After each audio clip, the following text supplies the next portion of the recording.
What is happening, everybody? TC here with Smoky Mountain Knife Works, smkw.com, and today I'm joined by Larry Roberts. Larry, thank you for joining us today. No problem, man. Absolutely. Thank you for having me. So we're here at Campfire Co-op 2022 Demo Days here with Georgia Bushcraft, and so you were on a loan, Correct. right? And now, what year were you on? You were on a couple of different seasons, right? Correct. I was on season 2 and season 5. So tell us a little bit about that and about that experience and about what it did for you and how it kind of, and we've gone over this, we've heard you talk about this, how it kind of changed your perspective about this bushcrafting community. Well, the premise of the show is they take 10 people. You're allowed 10 items from a list. You could choose your own brand or whatever, but then you go out into the woods and you try to survive for as long as you can and be the last person standing. Season 2, I came in second. Season 5, I came in third. For me, the experience, it did a lot of things for me, but most in particular, it gave me a lot of confidence because even though I was, bummed I didn't win or whatever, I still feel like I did a pretty good job. And when you can survive for, in my opinion, if you can survive for 30 days out in the woods with 10 items, you're doing pretty good. Yeah, no kidding. I survived for 64 the first time, 41 the second time.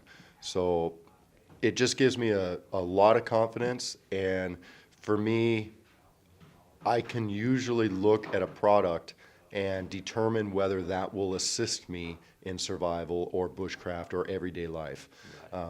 Doesn't mean that I know everything about every product, but for me personally, it lets me look at products and determine whether I want to use them or whether they're going to be quality. Absolutely. Now, for those 2 seasons, where were those locations at? Season 2 was in Vancouver Island, very rainy.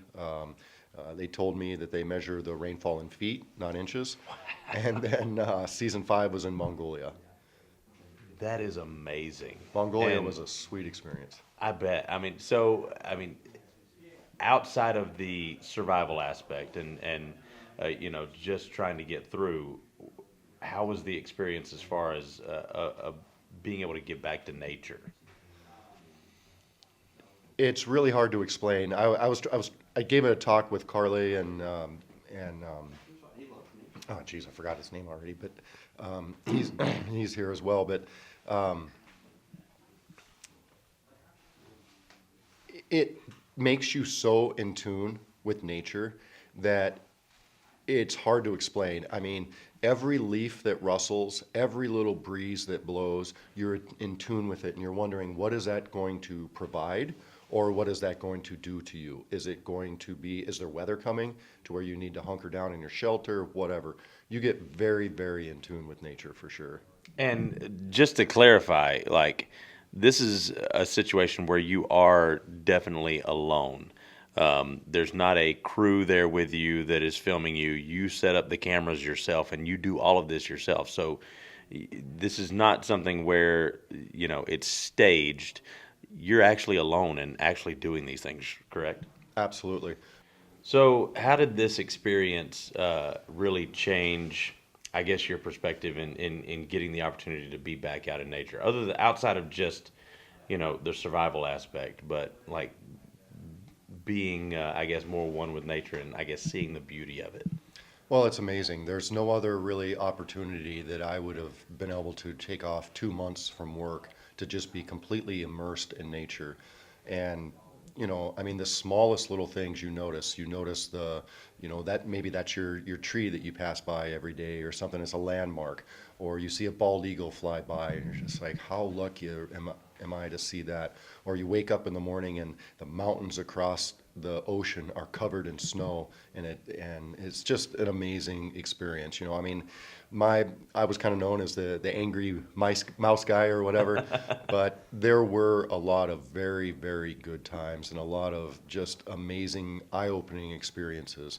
And it definitely puts you in tune with nature. One little leaf blows, and you're looking at it for either a food resource, or something that maybe you need to be worried about, Right. potentially.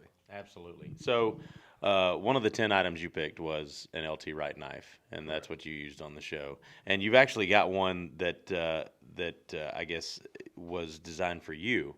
as well. So, and I tell you what, I had my eye on those because I love the liners on those. I think they look fantastic. But tell us a little bit about that experience and about why you chose that knife and a knife in general. Well, I chose the LT Wright Genesis to go in Vancouver Island. I have the tiniest little YouTube channel ever, but I was able to review, I was lucky enough to be able to review some knives. And I reviewed quite a few knives. As soon as I got the Genesis in my hand, I was like, I'm done looking. I'm done looking for knives. This is it. So I took the Genesis to Vancouver Island. And while I was processing firewood, I did not want to use my axe inside my shelter. It rains all the time. So I used a technique called batoning. And I was, really careful or whatever, it's just, but you're inside your shelter and that is a safer method of processing firewood. I love the Genesis, but I wanted just a little extra length on the blade. I want everything the same thickness, the same grind, the same everything. And when I came back from Vancouver Island, I asked LT to make me a knife 2 inches longer, a 6-inch blade. And he said, okay, but I want you to test it for a year first. So I had a prototype and I tested it for a complete year. And I live in Minnesota. It gets quite cold. Yeah. And one of the tests that I did was I batoned it through a pretty good sized piece of oak. I abused the knife. And I sent LT a picture where you could actually see the blade flexing from left to right, but then also it had a twist in it. And as soon as I pounded it through that knot, everything came right back. And I said, LT, I want that knife. And so I took the prototype to Mongolia, and I couldn't have been happier. I love it. Wow. That's really cool. And I tell you what, there's so many people that share that same sentiment, putting an LT Wright knife in their hands. I'm one of those people too. The ergonomics are phenomenal, and the craftsmanship is incredible. They're extremely durable, and I love the hand fit aspect.